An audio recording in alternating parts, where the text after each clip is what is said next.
Oke, assalamualaikum warahmatullahi wabarakatuh. Perkenalkan, nama saya Muhammad Faiz Aljundi dengan NIM 2411501043. Yang mana kali ini saya akan menjelaskan tugas praktikum keempat. Nah, kita mulai dari pengertian Wirsyak dulu mungkin. Jadi Wirsyak itu mm, cara kita mahamin dengan gampangnya itu dia tuh alat untuk menelusuri aktivitas jaringan, terus bisa juga nemuin pola komunikasi yang mencurigakan, terus nganalisis potensi serangan, sampai juga rekonstruksi insiden berdasarkan paket yang tertangkap. Nah, oke.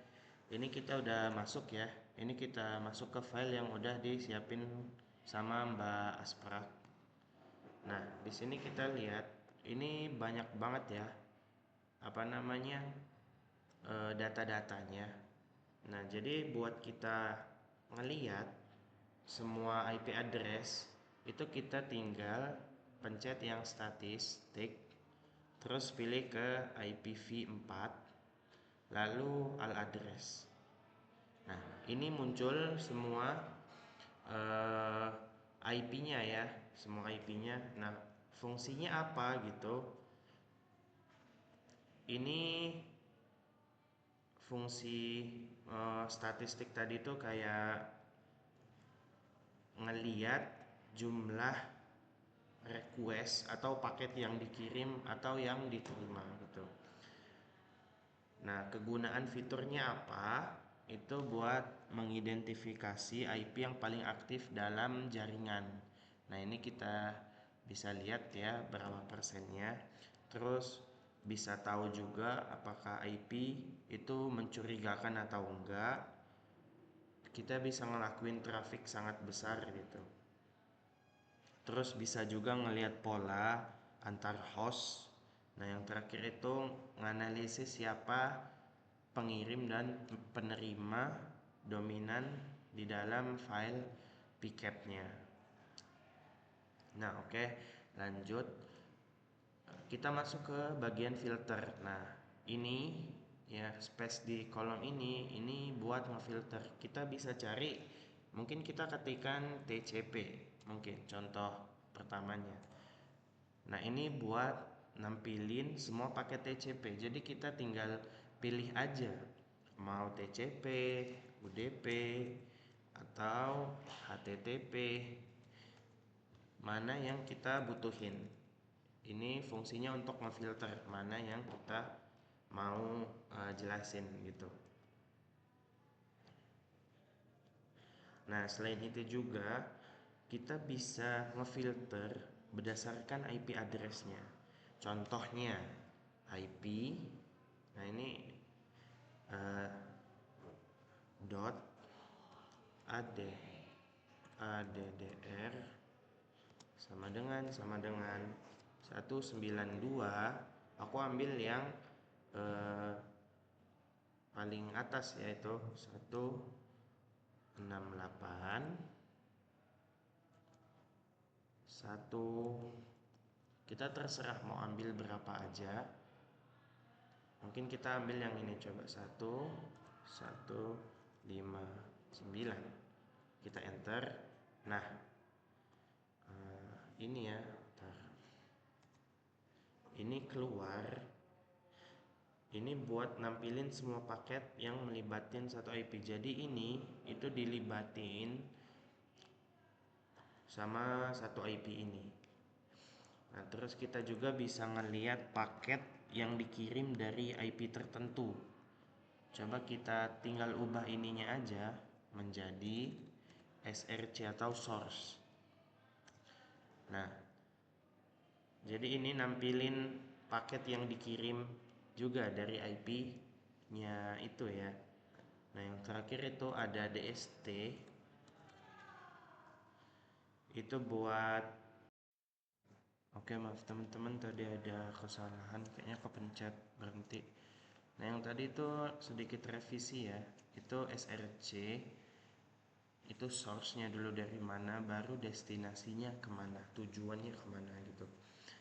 Nah, ini filternya itu penting banget kalau kita itu lagi ngejar satu target IP atau kita pengen nelusurin aktivitas spesifik dari satu perangkat.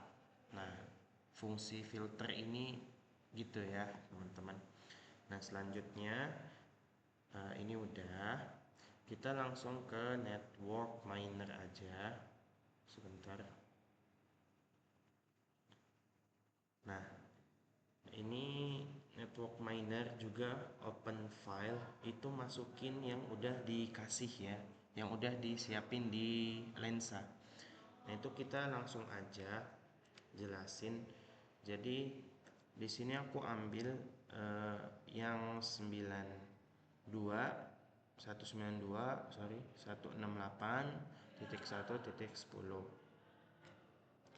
Nah, ini itu apa? Jadi ini informasi identitas host. Nah, yang ini itu alamat IP-nya, alamat perangkat di jaringan internalnya. MAC address itu apa? Nah, MAC address ini itu kita bisa tahu ya, ini itu apa gitu. Nah, kalau kita lihat yang dari punya kita, ini perangkatnya itu mesin virtual VMware. Nah, ini penting dalam forensik karena dia mengidentifikasi bahwa host mungkin dijalankan dalam lingkungan virtual, ya virtual box gitu. Nah, hostname dan OS-nya ini nggak kedetek ya, mungkin lagi error atau dia nggak nemuin. Selanjutnya itu TTL 94 distance. Nah, ini umumnya nunjukin OS keluarga Linux atau perangkat yang menjalankan sistem berbasis Linux gitu. Nah, baru yang kedua, ini ada OpenTDCP ports. Nah, yang kita lihat ini itu portnya 20.000 ya. Ini berperannya sebagai server dan nunjukin ada service yang berjalan di port tersebut. Nah, selanjutnya ini ada traffic analyst. Nah, mungkin host yang ini itu ngirim, host yang ini ya, itu ngirim sekitar 2263 paket ya, atau kita bisa lihat 577.624 bit. Nah, detail pengirimannya ini kita bisa lihat ya. Ini itu apa? Ini tuh request DNS ke Google public DNS. Terus lanjut lagi. Nah, ini traffic terbesar ini ya, sampai 20 bytes. Host ini sangat banyak berkomunikasi dengan server 110.0.0.5.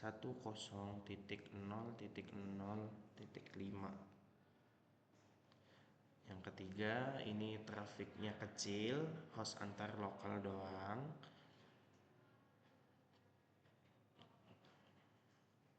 Oh, kebalik teman-teman. Ini hostnya antar host Linux. Oh enggak, maaf.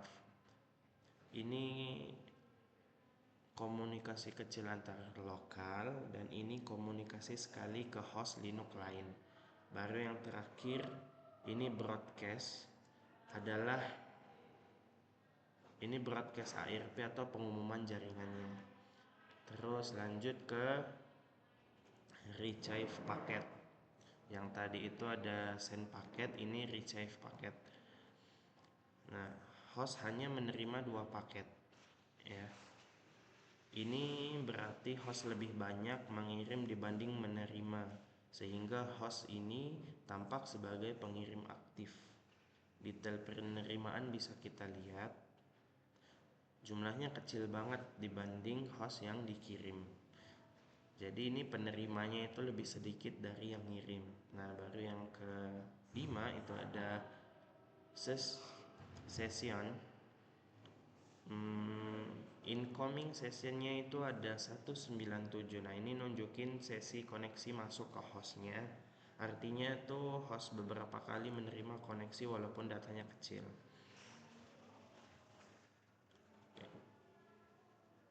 Nah, baru selanjutnya itu ada outgoing session.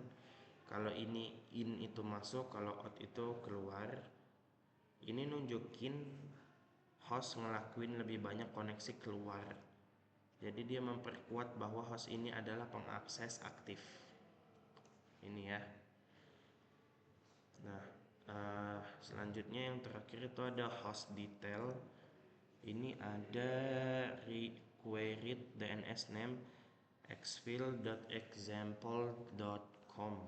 Nah, ini sangat penting. Jadi dua domain ini ngandung kata exfil yang biasanya berarti data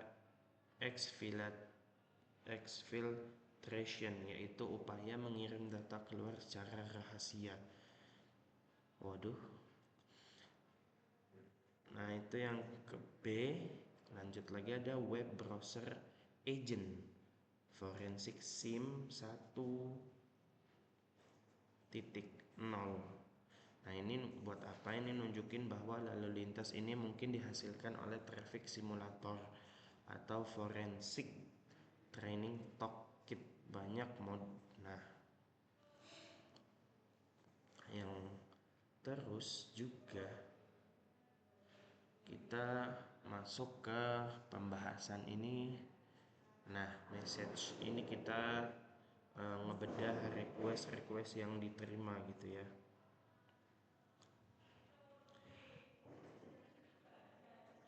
Nah, jadi ini ada table message, kolom yang muncul ya. Ini